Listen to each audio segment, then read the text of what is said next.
The next term is archetype, which is probably not one that you've heard in an English class before, but it shows up in frequently. So an archetype is a pattern or a universal symbol or idea that shows up in a lot of different literature, especially across cultures. So the best way that I can explain this is to show you a list of examples. So in your glossary, you'll have this link here, archetype examples. So we have character archetypes. So they're types of characters that show up in a bunch of different stories. So like a bully or a damsel in distress, a girl who needs to be saved, a dreamer who desperately wants to be something else, a friendly beast like Hagrid in Harry Potter, star-crossed lovers, so lovers who, because of circumstances, can't be together even though they really want to be. So these are characters that show up in stories, not just here in America, but in different cultures and different countries all across the world.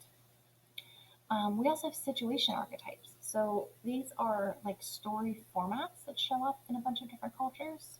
So Battle of Good and Evil. I mean, pretty much every Marvel movie or superhero story is Battle of Good and Evil. We have Death and Rebirth at the end of Harry Potter when Harry dies and is reborn in his battle with Voldemort. Rags to Riches. So this is a story of somebody who starts out poor and over the course of the story becomes wealthy through often their hard work. We'll come back to the hero journey here in a second. We have setting archetypes. So there are a lot of stories that take place in a garden or a forest or the sea. And often the forest represents a place of confusion and darkness where maybe a mountain can represent some sort of spiritual journey. So climbing to the top of a mountain and then reaching that peak of the mountain can be kind of the peak of your own spiritual journey as well. And then there's these color archetypes and object archetypes. So often light means hope or rebirth, and dark means despair or evil. If you look through these colors here, black can represent evil or mystery. Green can represent the earth or new growth or new life. Um, there are even numbers that are archetypes, so three representing a trinity or unity of body, mind, and spirit. Um, these are things that show up not just in our culture, but across countries, which I find really fascinating. If you look at this, thinking about our characters, a really great basic archetype is colors. So we have evil in a lot of Marvel villains or big fantasy stories. Your villain will be dressed in black or really dark colors.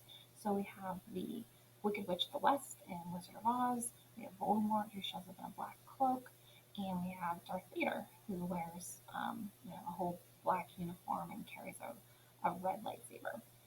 And then on the other side, you can see how their colors are much brighter. So we have Glinda, the Good Witch, and Dumbledore, who has the big white beard and often wears brighter colors, lighter colors like gray. And then Luke Skywalker uses a light lightsaber, so his is kind of a light blue, and he dresses in white. And if you're thinking that this black, evil, white, good thing sounds like it includes some elements of racism, it does. So if we have been taught through stories throughout the years to think of black and darkness as evil and white and light as good, that bleeds into the way we see people as well. So these archetypes are powerful. I mean, they teach us how to view the world and how to read stories, how to read symbols. So these are things that are not just in books, but they're in movies and TV shows and our culture itself. They can send really powerful messages and change the way that you see the world.